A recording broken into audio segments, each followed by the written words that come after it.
என்று அடுத்த வார்த்தையில பேதுரு சொல்லுகிறார், ஊக்கமான அன்பு கூறுங்கள். அதுதான் நமக்கு ஒரே ஒரு விடுதலை. ஆண்டவர்ல அன்பு ஊக்கமா இருக்கட்டும், சக மனிதர்கள் மேல அன்பு ஊக்கமா இருக்கட்டும். யாருக்கிட்டையாவது கடன் வாங்கணும், உதவி செய்யணும் நினைச்சிட்டீங்கன்னா அடுத்த நாள் அவங்க உறவு உடஞ்சிருச்சு.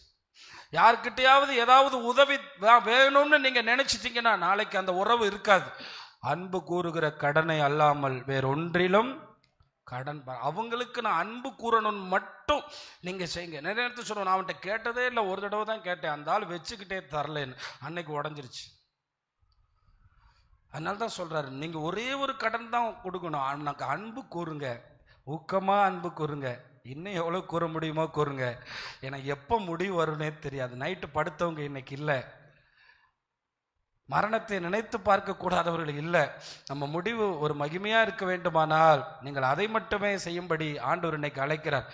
அதனால யாருக்கிட்டையும் எந்த எதிர்பார்ப்பும் இல்லாமல் நீங்கள் எதிர்பார்ப்பை எல்லாம் அவர் மேல் வையுங்கள். அவர் உங்கள் எதிர்பார்ப்புகளை குறைவாய் நினைக்க மாட்டார், உங்கள் ஜெபங்களை குறைவாய் தள்ள மாட்டார். அவர்தான் உங்களுக்கு சக மனிதர்கள் மூலமாய் உதவி செய்ய முடியும்.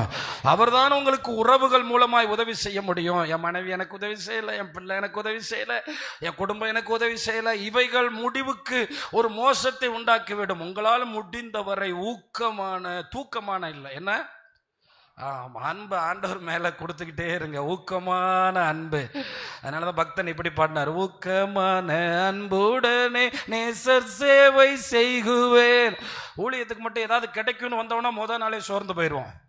ஆமா, ஒன்றும் இல்லாமல் போனாலும் அன்பு கூறுவேன், எல்லாம் எடுக்கப்பட்டாலும் அன்பு கூறுவேன்.